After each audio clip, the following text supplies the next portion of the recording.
study that was done in 2022. It looked at over 4,000 adults over a 26-year span, and it found that just a 5-gram increase in fiber led to a lot less inflammation in the body. And they measured inflammation by C-reactive protein, which you can ask your doctor when you get your next blood test to measure your CRP, your C-reactive protein, to see how inflamed you are. And when you have lower inflammation, this also lowers your heart attack risk. So higher fiber in your diet can lower your heart attack risk by as much as 30%. Who knew, right? Wow. Well, hello, everyone. It's Alexandra Paul here with my co-host, Jason Wrobel. Hi, Jason. Hey, Alexandra. Good to see you. Nice to see you. And today we have a really good show. We're talking about fiber, what it is, how much we need, why it's so good for you, because we all hear that we should have more fiber, but maybe some of us aren't really clear about why and what it is. We're also going to dive into some studies on a polyphenol that not only stops hair from going gray, but also does a lot of other amazing things for your health. And then Jason's going to talk about how to get heavy metals out of your system.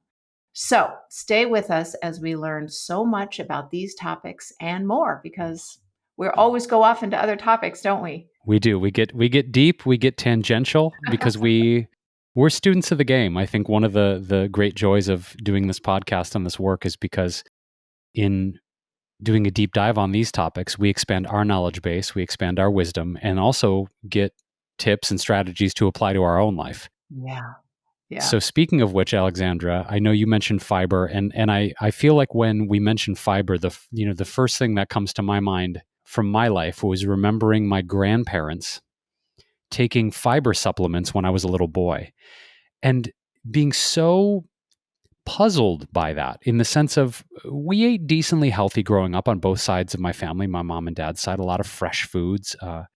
Grandmas and my mom in particular would make a lot of fresh food from scratch at home.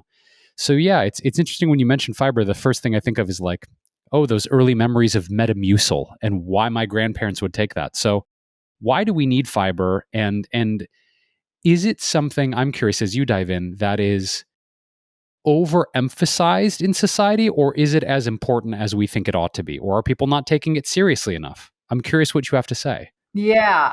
So yes, fiber, I think people immediately think of constipation and Metamucil. Like that's the only reason for fiber, but there's other reasons too. And I'm going to dive into those. But first I want to explain what fiber is, because we think of bran, for example, that it's just these little pieces of, like brandy stuff, right? That's what fiber is, but it's actually a carbohydrate that's part of a plant. Plants have fiber. Animal products do not have fiber. Every plant has fiber, and it's the part of the plant that cannot be broken down during digestion. So actually, you don't absorb nutrients from fiber. That is not its role. It passes through the digestive system pretty much intact. And there are two kinds of fiber. Main kinds. I'm going to go into the third kind later too. Soluble and insoluble. Have you heard of those? Yeah. What's the difference? So soluble fiber is the type of fiber that dissolves in water and it becomes like a gel-like material in the stomach. So because it's a gel, it slows down your digestion. And because it slows down digestion, it really helps with blood sugar. Because what happens is the sugar binds with the fiber, and therefore, as it's getting digested more slowly, the body's not assaulted with lots of sugar all at once.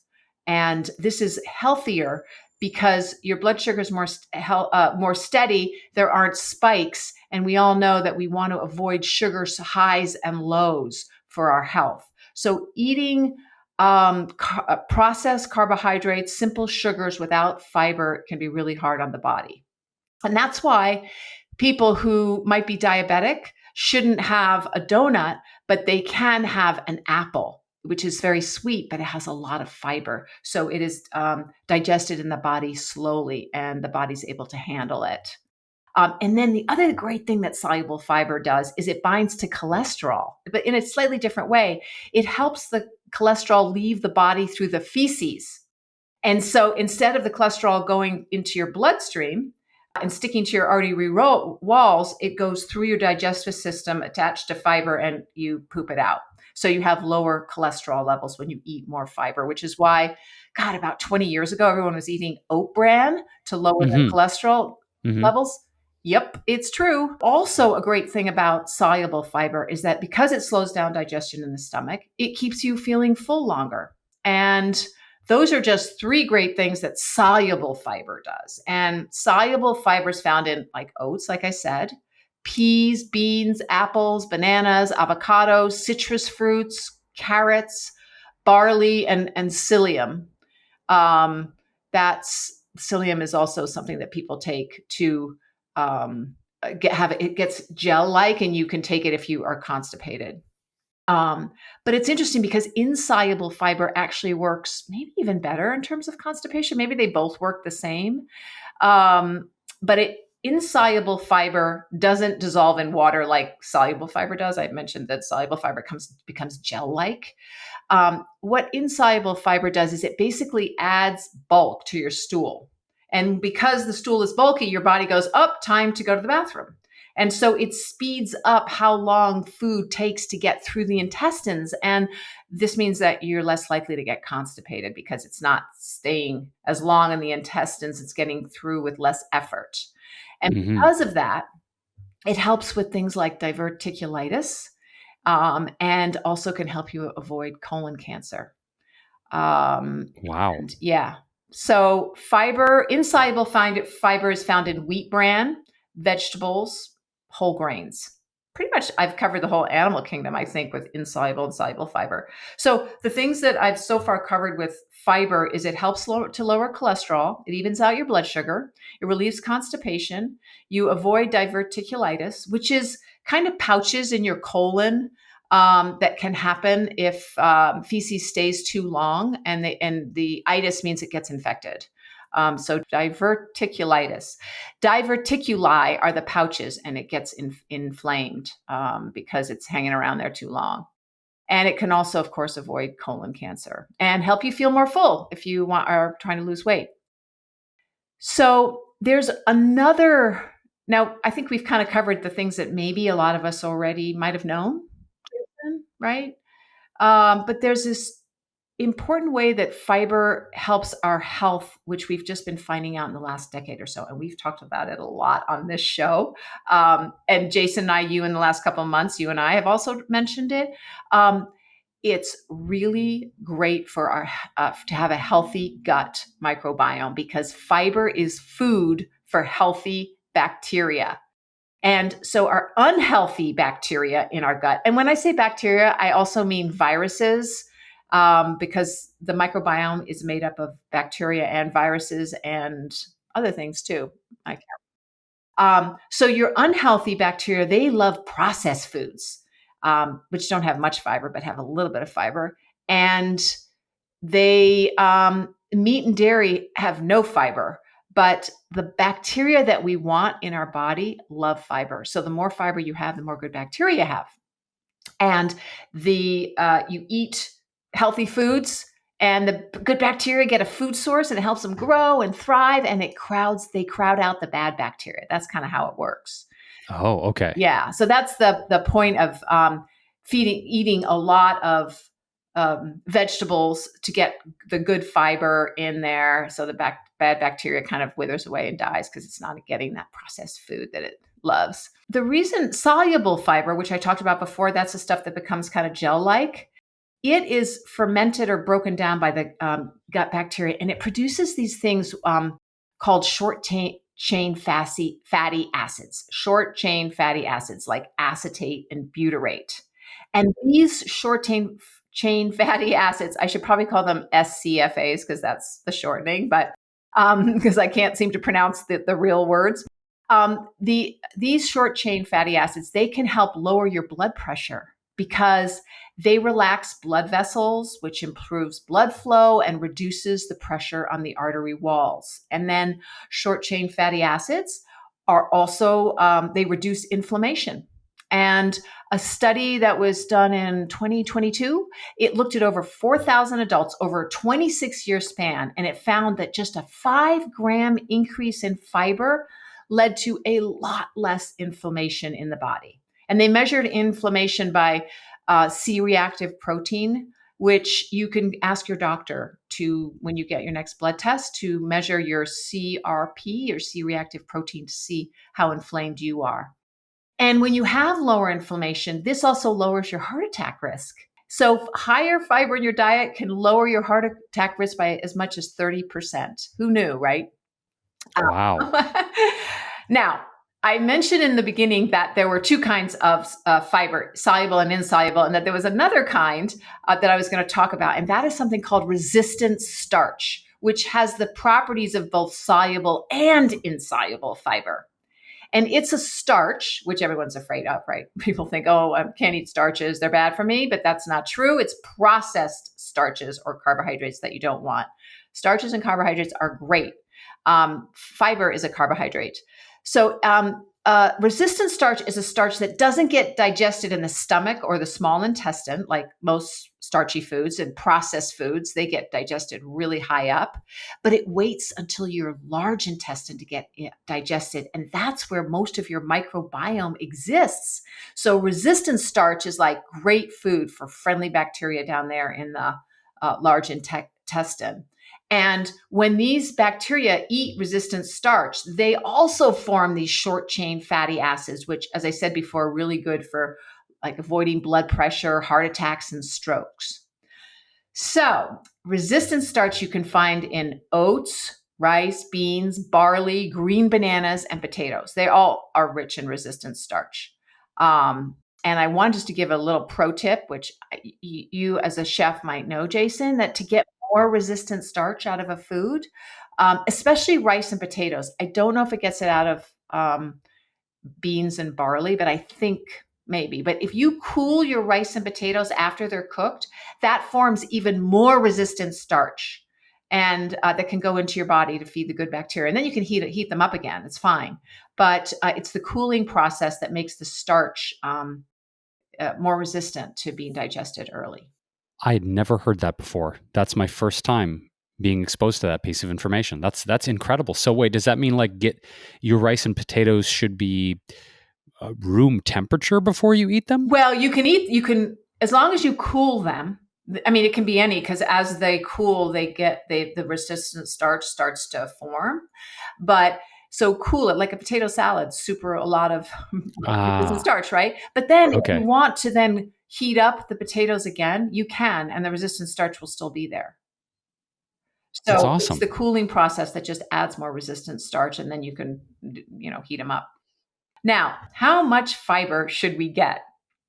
Jason, you and I know how ironic it is that the number one question that we get as vegans is, how do you get your protein? Yes. There are very few people in at least the developed world who are protein deficient, right? Correct. But only 5% of Americans get enough fiber. So the 5%. Yes. So the question we should be asking those people is, where do you get your fiber? Now, the recommended amount is 25 to 38 grams of fiber per day. It really depends on how much you eat. It's about 14 grams of fiber for every 1,000 calories eaten. But the average American only eats about 15 grams a day. And 15 grams is the same amount of fiber in 1 cup of beans. Isn't that amazing? Now, just to compare, the average person in rural Africa gets about 80 grams a day. And they have also very low incidence of bowel issues. And of course, they don't do keto and paleo, which, don't seem to emphasize. They don't, well, isn't it paleo that doesn't like beans, I think? But beans are high in fiber. And I personally would recommend getting as high as you can. I looked at my food diary and I calculated that I eat about 42 grams of fiber a day. I actually thought I would eat more since I eat whole foods, but I'm going to try and eat more beans. That's the key, is really actually peas have the most fiber per ounce. They have 16 grams in 1 cup, but oat bran and beans are almost the same. They're like 15 grams. Wow. Now you talked about Metamucil. Yeah. And it's not really the way to go because it has added sugars and fat. And it's highly processed. If you eat those little cookies, which I've eaten, by the way, and they're so good, and they're vegan, but they're really highly processed. So it's really not, you shouldn't rely on Metamucil for fiber. It's also because it won't give you the diversity that you need to have a healthy microbiome. And we've talked about this, and Will Bulcevich, who's been on our show several times, talking about going to the bathroom and fiber. He wrote a book called Fiber Fueled. He really, really thinks that variety of foods and fiber sources is so important to have a healthy microbiome. So don't just rely on Metamucil. You should eat a lot of whole nuts, seeds, beans, peas, lentils, veggies. Yeah. But just a couple notes before I finish. And then if you have any questions, because I know I kind of ran through this super fast. This was really fun to do research on because I thought I knew, but it was really good I learned quite a bit about fiber doing research on this. So you should raise your fiber slowly to allow your gut to get used to all the new fiber. And I think that's maybe why there's a joke about when you eat beans, you have a lot of gas. It's because it's so high in fiber. And if you don't have all those good bacteria down there ready to digest it, it's not going to be digested properly. And you're going to end up with gas. So you need to slowly feed the good bacteria so they slowly multiply. And then, of course, like Dr. Bulcevich said, eat a variety of plant foods so that you feed a variety of friendly bacteria. Very important to have diversity in your microbiome. And then drink a lot of water because you need to, get the fiber through, and it needs help with water because that's one of the ways it gets through your digestive system, especially the soluble, is it absorbs water and becomes gel-like. But if you don't drink enough water, it's not going to get gel-like enough. And actually, I remember reading a story about a guy who ate like 14 bran muffins a day, and he had to go to the hospital because his intestines were just totally blocked up. 14 bran muffins a day. He ate a lot of muffins. He ate a lot of bran. And but yeah, people think of fiber and they immediately think of bran and Metamucil, but no, all vegetables are, important to help you be as healthy as possible. Wow. Okay. I'm curious, Alexandra, you mentioned in your food journal that you were keeping track of the number of grams of fiber. Yeah. How do you go about calculating that specifically? Are you, say, with your meals, cross-referencing all of the ingredients, all the vegetables that are in there, and then going to the internet and seeing how many grams per ounce, how many grams per cup? Explain exactly how you accurately calculate this. I'm very curious because I've calculated protein before, other macronutrients. I've never even thought in my life to consider tracking grams of fiber per day. So this is new to me. Well, and as you can imagine, it's kind of important, right? Now we know how important fiber is. Well, it's a good question though. Well, I use the tracking app Chronometer. And when I put in my food, when I eat really simply, and I also eat a lot of the same foods. So if I have a meal, I already have it listed as a meal and I've figured out the contents of that meal.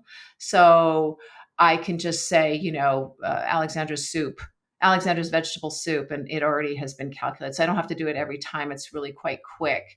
And that does calculate the macronutrients, protein, carbohydrates, and fat, but it also will calculate your B's, all sorts of folate, all sorts of things, and fiber in there. So, and I think actually because I tend to eat a little bit of nuts here and there, I like to get a variety of nuts. So I'll eat, Ian laughs at me because I'll go and get like a walnut and a macadamia nut and an almond and I'll eat them. And then I'll go off and do just like 4 nuts. And then I'll come back and get more because I'm trying to get more omega-3s in. So I eat walnuts, and I don't usually calculate those. So I probably have a little more fiber in my diet because nuts are very high fiber. Yeah.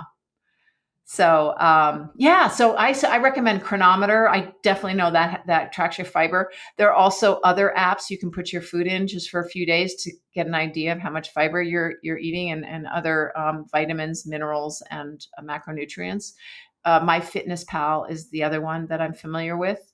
Not as crazy about that one. I used to have clients who used it, and it just looked like there were a lot of Kentucky Fried Chicken. I don't know. Maybe my clients just were putting it under Kentucky Fried Chicken, but I don't know why they just didn't put fried chicken if they had it. So I haven't used MyFitnessPal. If any of you have and you love it, please let us know. Or if there's any other tracking app that y'all really like. I know a lot of vegans use Chronometer. So I highly recommend it. And it's free. You can get a gold version. I don't know exactly why it's better, but the free version gives you so much information. That's awesome. Yeah. When I think of fiber, I also think this is maybe a little bit tangential, but it's related. The debate between doing juicing or smoothies.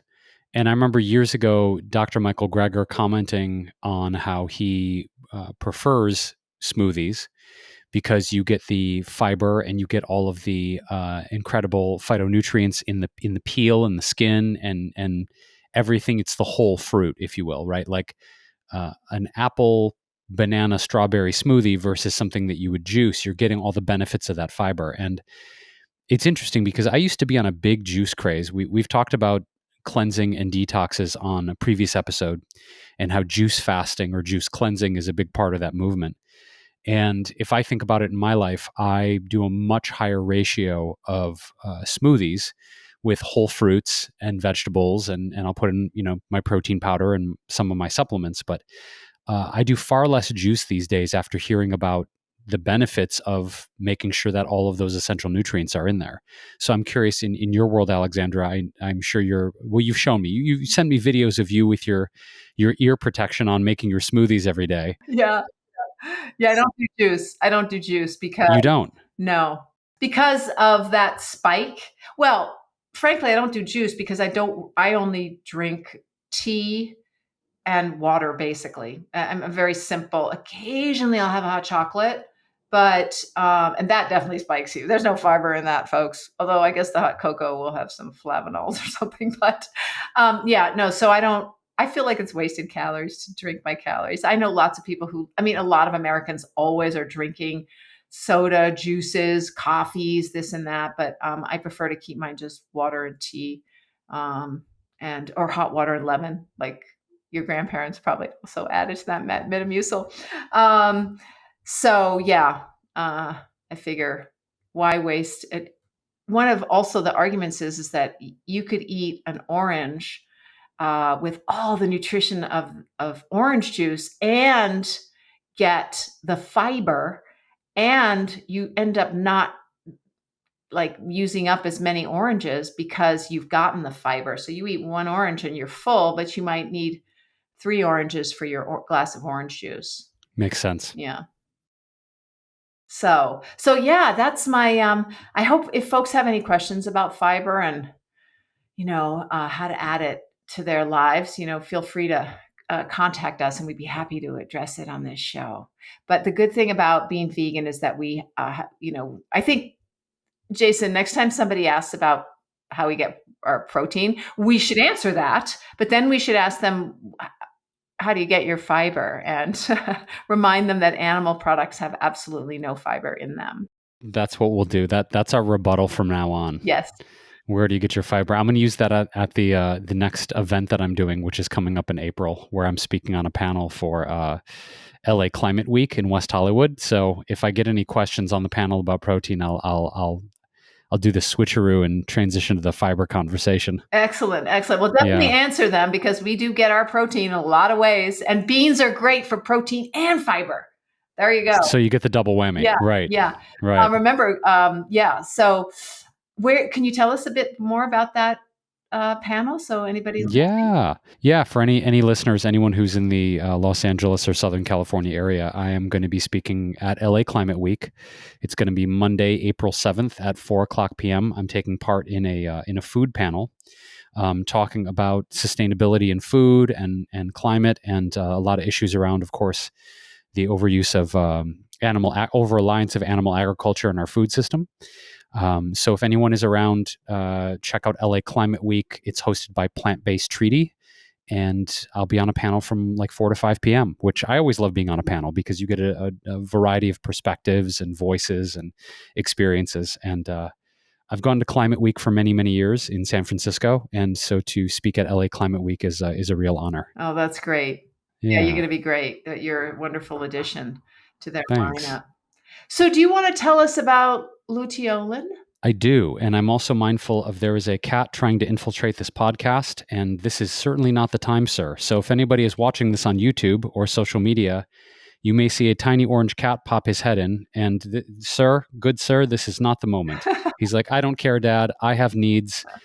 You get to improvise. Okay, so we're going to try ignoring the cat and see if he goes away, as much as I love him. Animals are welcome here. We've had all sorts of we had a guest that's so funny. We had a guest who said before she got on, she said, "Oh, you know what? My dog sitter is going to be coming over to take my dog out while I'm on the show, but I don't think it'll be a problem." So anyway, during the show, in the background, you see this person walking in, and they're walking in like stealthy, really stealthy, like we can't see them, and they're trying to be as it was because they're walking in so stealthy, they were so obvious, and it was hilarious. So That's very funny. yeah. That's very funny. Animals Well, welcome here. if they pop in, they pop in. I've got a menagerie here. So I want to talk about luteolin because there are many benefits. And first of all, luteolin is an antioxidant that's found in vegetables. The thing that grabbed my attention and I wanted to lead with in this section is that there is some research out there showing that it may contribute to the prevention of gray hair. Now, before we dive into this, I want to first of all say I don't have any issues with gray hair, and I'll say this because I've discussed this with my female friends, and they're like, "But you're a guy, and salt and pepper is the in thing, and it looks amazing on you." And I won't refute all those things. I think I'm getting more handsome as I age, but nonetheless, I talked to actually several female friends of mine who are allowing themselves to go gray naturally, and it looks fantastic on them. So I just want to say, whether you choose to go gray or you want to cover it up or you want to do whatever you want with it, there's no judgment here.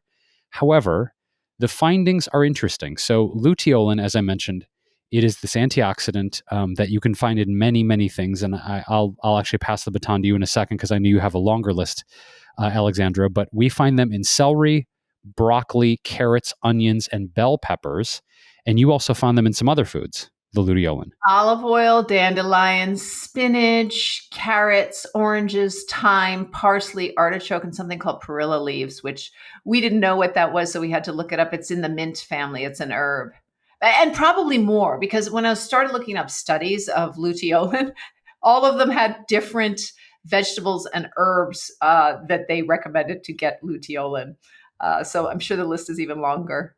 Yeah, and so just to be clear, they're still determining if the application of luteolin can work in human hair care products. We haven't gotten to that level yet. But the research that's been done here, the one study in particular, was focusing on 3 antioxidants in particular. There's luteolin, hesperethrin, and diosmitin to assess their anti-graying effects. Now, I will have a caveat here. This was not a human study. This was a study on mice, which, ethically I have my issues with. We're just, reporting the science here. But they did find that the mice that received the luteolin retained jet black fur even when their mates turned gray, regardless of whether the luteolin was given to the mice externally or internally. It's very interesting. And they also found that out of these antioxidants, I mentioned the 3 of them, only the luteolin demonstrated the significant effects of preventing the graying. So they're looking at how luteolin's anti-graying effects are linked to its influence on endothelins. And endothelins are a protein that play a role in cellular communication. So in this study, they found that luteolin treatments preserved the expressions of these endothelians and their receptors. So basically that means healthier signaling pathways and preventing the decline in melanocyte activity that accompanies graying. So this is cool. It impacts pigmentation. It helps people retain their hair color. Not people, the mice rather. Mice are people too, which is why I have an issue with this, because mice are people too. But they're researching whether or not this can be a key ingredient to use for humans, and I hope that's the case because they're also seeing that there might be other anti-aging effects that luteolin could be beneficial for, including balding. Now, that's where I perk up. I don't have an issue, getting personal here. I don't have an issue with my gray. I have an issue with the fact that my hair is going. There's less and less of it every year.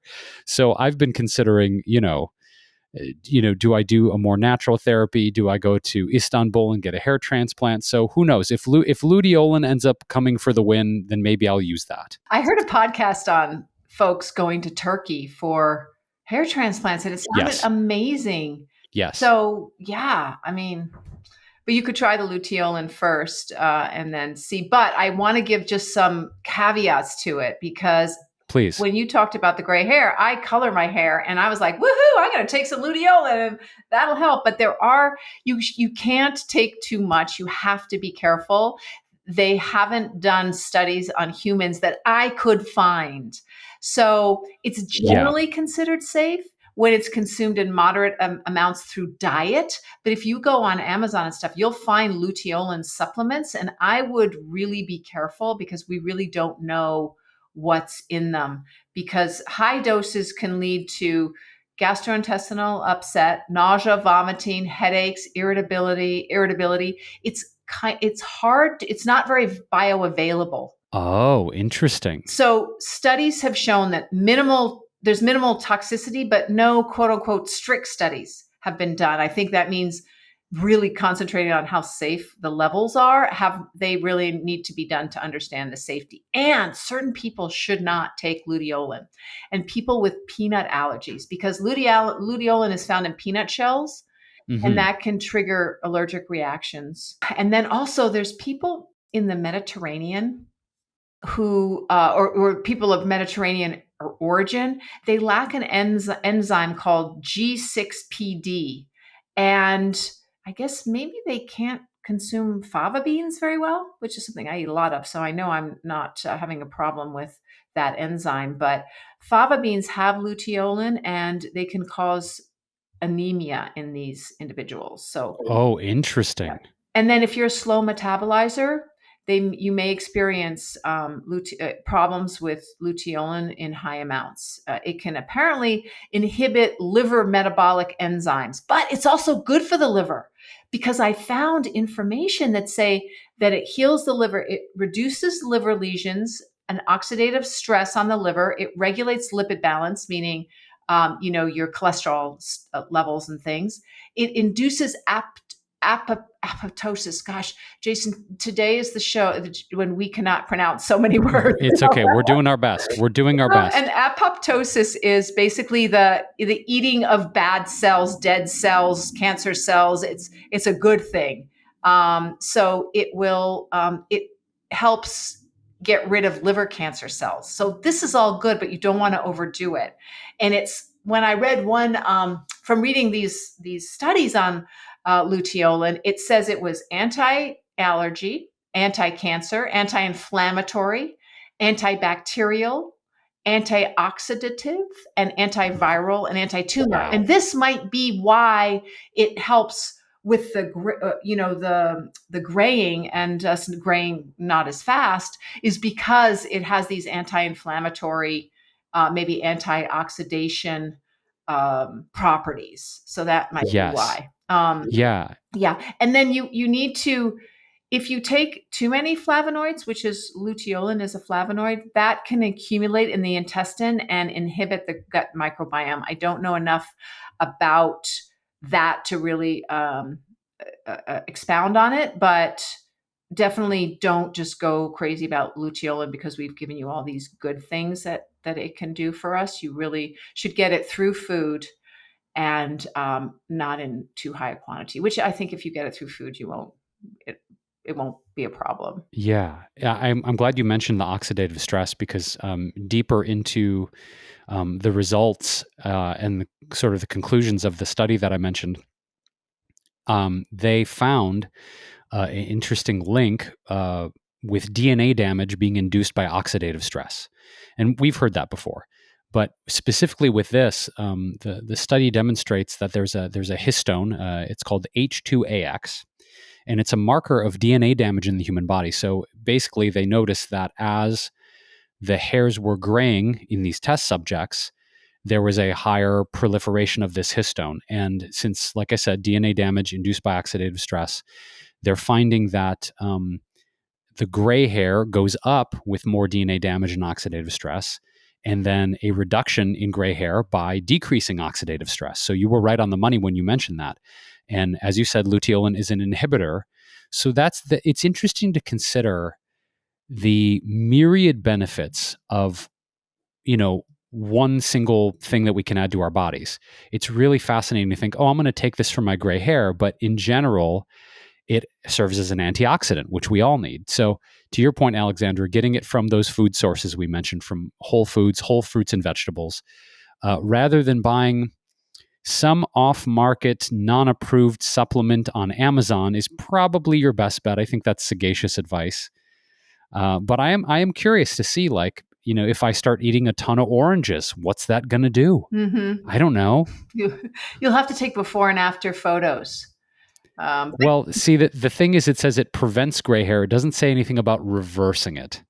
So that's the thing is, I don't know how I would even determine that, because as you can see, if any watchers on YouTube or Instagram, I have quite a few gray hairs on this face. It's distinguished, I know. It's very distinguished. But I don't think there's any way to reverse it. So okay. All right. Well, we're just going to keep rolling with it. Yeah. And what I think I've learned from what you've shared with us is that, once again, eating a lot of fresh fruits and vegetables and other plant foods is so good for us, with fiber and luteolin, and can help us in so many ways. Absolutely. So I want to bring up a subject next that is near and dear to my heart. It's heavy metal. As an 80s child, grew up listening to a lot of heavy metal, but that's not the kind of heavy metal we're talking about. We're not going to bring up Motley Crue or Guns N' Roses or Poison. No, although we could go back down memory lane, but that is not what we're going to share with you. We are going to share with you some points about heavy metal detox and chelation. And this is something that I've brought up previously when we did an episode right around the wildfires here in Los Angeles. I was discussing with Alexandra and you, dear listener, that I was going to be doing a heavy metal test. I finally received that heavy metal test. I have not taken it yet. I received it in the mail, so I need to do it and send it in and get my results. But I've been really focusing on, okay, if I do perhaps have higher levels of lead, arsenic, cadmium, mercury, those are kind of like the big four. There are others. It's a question of we don't want to allow those things to be damaging our nervous systems, creating oxidative stress, affecting our heart health. There's a whole laundry list of what heavy metals could potentially do to the body.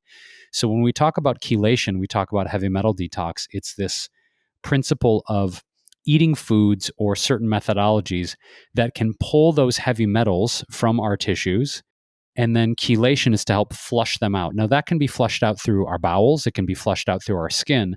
But part of the process is making sure we're actually unbinding those heavy metals from our system so that they can be washed away. Now, there are specific foods that I want to touch on that is, can be very, very beneficial. But I just want to say, there are a variety of factors that can lead to the accumulation of heavy metals in your body. There are, environmental factors like a wildfire or toxic things in the air, living in a place like Los Angeles that is not known for its air quality, but including, the foods that we eat every day. So, like I said, some metals are important for our body system in moderate small amounts. Things like zinc, things like copper and iron. Zinc in particular is really important for our immune health.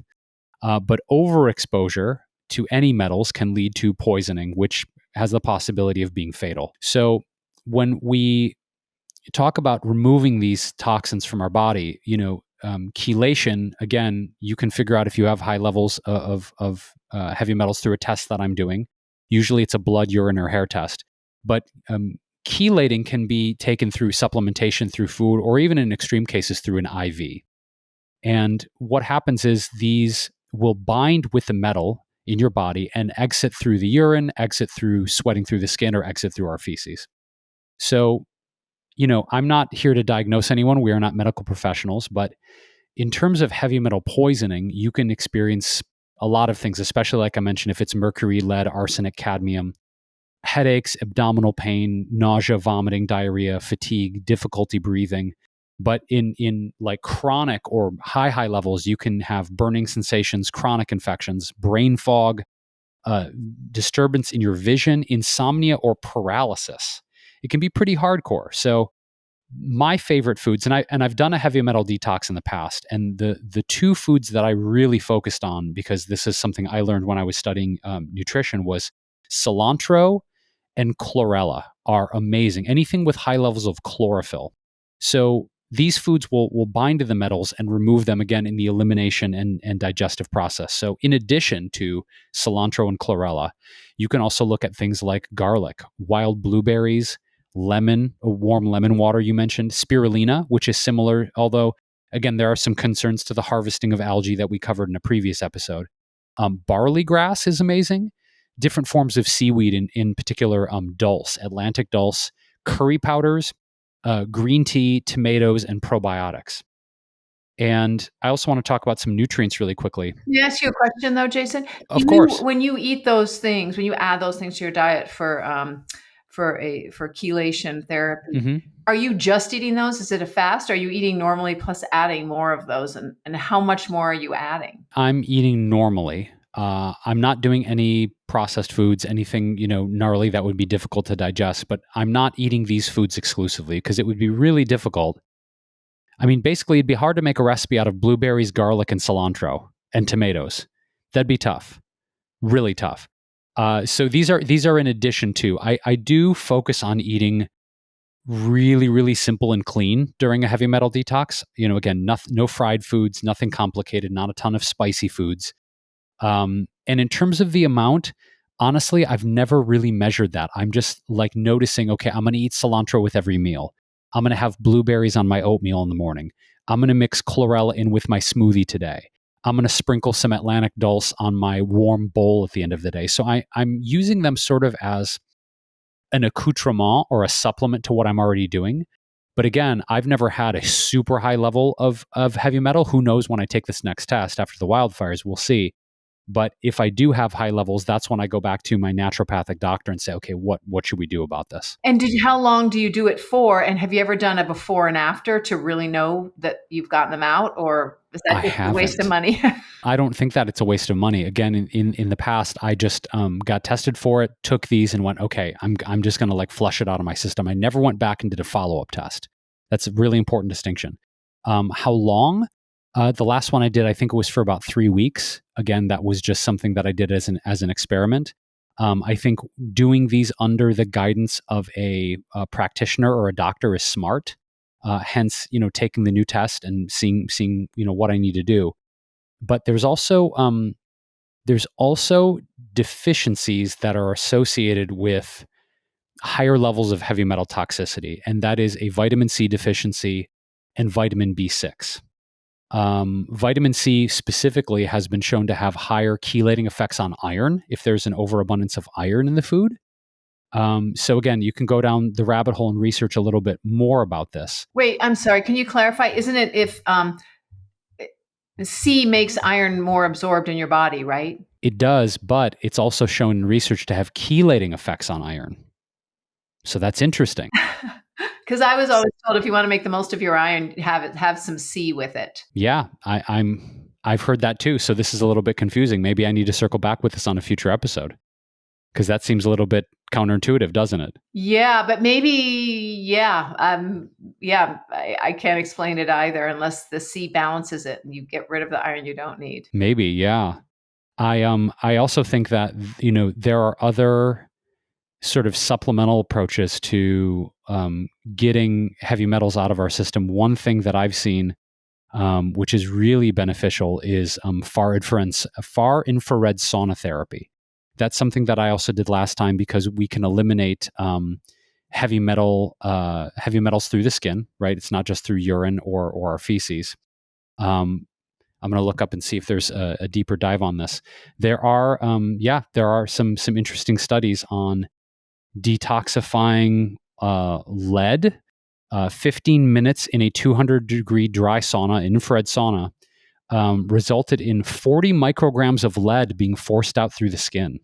Wow. Now, infrared is that I'm not, since I'm not crazy about saunas, tell us what the difference between that is and a regular sauna where you have coals, I guess, or something hot in the middle. Yeah, from what I understand, it's because it's operating on different spectrum, different wavelength Ah, of light with the infrared therapy. ah. From my understanding, is it penetrates deeper into the body, Mm, like helping us detox even better. So, um, I tend to use an infrared sauna. I have a couple friends that have them, and I think it just goes deeper into the body. It goes deeper into the tissues, is from what I understand. clearly, it does good stuff. Yeah, and they've also seen benefits with, like I said, cadmium, lead.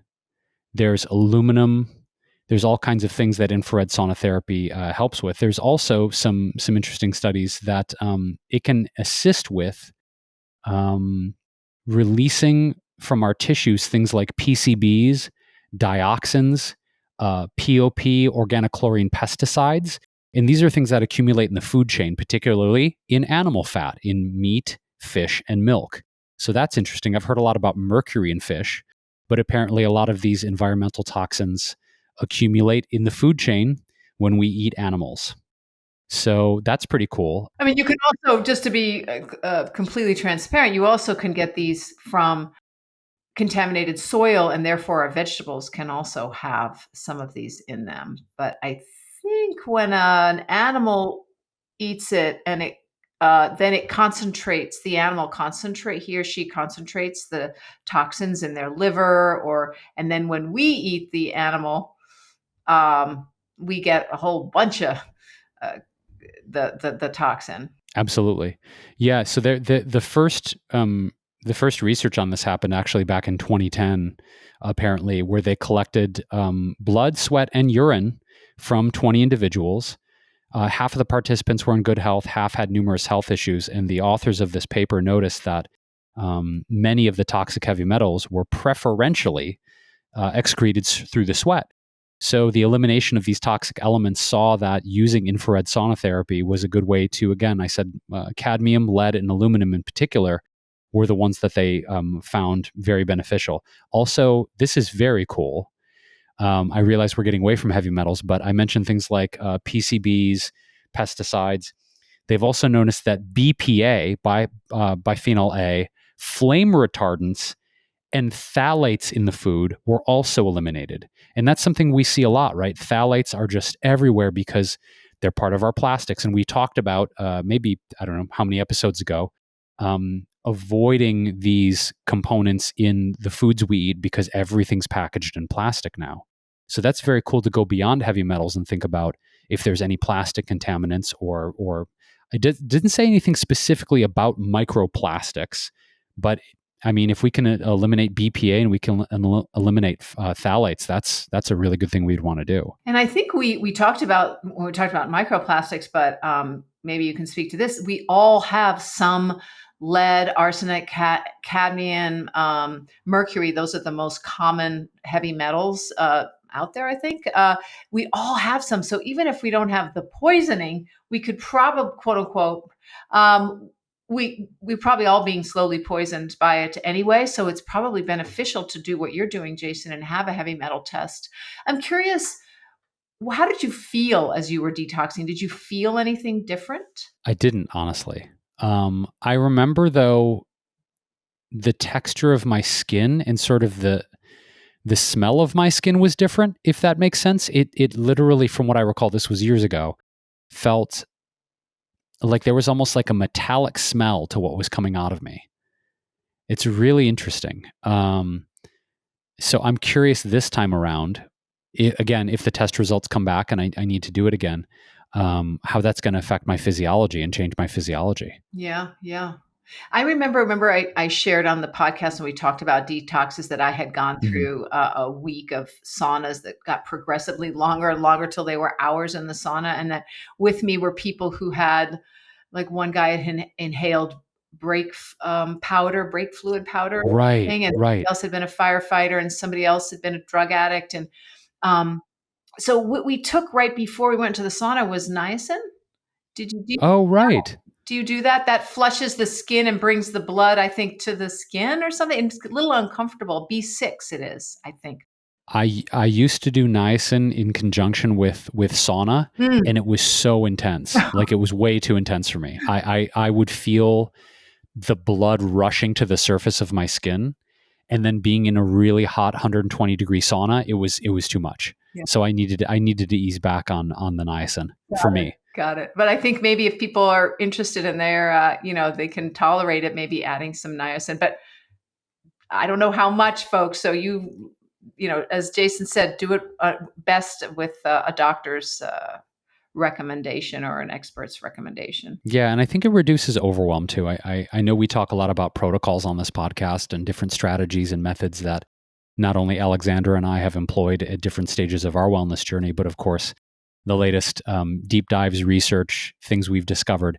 And I want to address this just really briefly. I think it can feel super overwhelming for people at times. Like, oh my God, I've got to worry about my gut health and my brain health. And do I have heavy metal toxicity? And, it starts to add up to almost this laundry list of things we need to take care of with our bodies and our minds amidst all the other responsibilities of life, right? It can feel really daunting. And that's why I think if one has the means to have a trusted advisor or medical professional in your corner, I find that it reduces overwhelm. And for me, when I found my integrative medicine doctor, Dr. Alan Green here in West Los Angeles, who I've been working with for 11 years now, he has been such a wonderful ally on my health journey to be able to go to him, get tested for things, explain my symptoms. He's versed in both Eastern and Western medicine. He has a deep experience in both. And I like that approach. I'm not here to demonize any methodology when it comes to our health and wellness. But I think for those of you who are listening and watching and you're on a particular stage of your health journey, you don't have to go about it alone, because I think it can feel daunting for some people to think, I've got to do this on my own, experiment with different things. And some experiments might not be the safest to conduct on your own. All of this is to say, if you can find someone to help guide you through whatever it is you're going through, or even to determine if you're experiencing some sort of curiosities or issues or challenges with your health, sometimes it can take a lot to get to the bottom of it. Sometimes it's not a quick thing to diagnose in the aisles of Whole Foods, Yes, I agree. But I also have found, just from the shows that you and I have done exploring different ways to get healthier, that the foundation is eating a whole food, plant-based diet. And that can, if you do that, which I acknowledge isn't always easy, but once you get into the habit, it's joyful, it's wonderful. But that will solve a lot of things. And truth be told, I'm kind of a person who I don't take a lot of supplements. I take a multivitamin every few days and not every day, because I don't want to get too much copper and zinc and all that. And I'm kind of hedging my bets, I guess. And I take B12 every other day and D. And that's pretty much, I take a couple more things, but not much. And I figure, okay, I'm going to be, it helps. I eat well. And so I figure I've got a lot of it covered that way. Yeah. And doing it the way you suggested, which is just adding some more cilantro and adding some more dulse, that's very underwhelming. I'm sorry, underwhelming is not the right word. That's very not overwhelming. Yeah, I think we've got to make it easier on ourselves, on our health journey, whatever we have going on us. And consistency too, I think, is a big thing. Getting to sort of this level of, I'm going to bake this into my daily routine, the supplements, the movement, adding new foods in, experimenting under supervision with certain protocols. I think really, if we can treat our health journey as a grand life experiment that is going to change as we go, right? We're going to need different nutrients. We're going to be working on different movement routines. We're going to surround ourselves with different relationships. As we evolve and go through this life, I know for me, at this stage of my life, my way of eating, my health protocols, the way that I take care of myself is substantially different than it was 10 years ago, certainly 20 years ago. And so, yes, having that routine, having that consistency, and the willingness to evolve and change and grow as we go on in life, because that's what life requires of us. There's no such thing as static. There's nothing that's fixed forever. That's not the nature of reality. Right, right. Well, I really hope that you'll share with us the results of your heavy metal test so that, yeah, that'll be really interesting. And then what you do about it and how you feel. And then maybe you'll take another test so we can see how it works. It's doing that and also making sure that I have the bandwidth to approach it right, because I've got a move coming up. I'm leaving Los Angeles after 18 years, so it's one of those things where I'm learning the art. If we're talking about self-care really quickly, apropos of that, as to not overwhelm myself with too many responsibilities all at once. So I'm going to get to it, and we'll report back with findings and protocols and how I'm moving forward, and also, managing what I got to do. So that's another thing too, is we don't want to ignore, right? We don't want to ignore what our body needs, but also don't feel like you have to take on too much all at once in life. No, I totally agree. Thank Yeah. you. Because being stressed is very bad for your health. Yes, exactly. I'm trying to heal as best I can. It's like, okay, take it down a notch. It's going to be okay. Yeah. Oh, well, thank you. That's so interesting. I loved learning about that. And I'm sure that our audience did too. Yeah, this was such a great episode as always, Alexandra. And for you, dear listener or dear watcher on YouTube and social, you can check out even more resources we have on our YouTube channel. We've got hundreds and hundreds of videos there. We also are well over 320 episodes on this podcast. To go back and listen to any of the tidbits of information, please catch us on your favorite podcatcher, Spotify, Apple Podcasts, wherever you want to find the Switch for Good podcast. And we are all over social media with new content every single day on our Instagram channel, on our Facebook page, on LinkedIn. We are out there sharing the best ways for you to thrive on your health and wellness and ethics journey, going plant-based and dairy-free. So until next time, Jason Wrobel with the amazing and irrepressible Alexandra Paul here on the Switch for Good podcast. Thanks for listening. Thanks for tuning in. We'll see you again soon. Bye.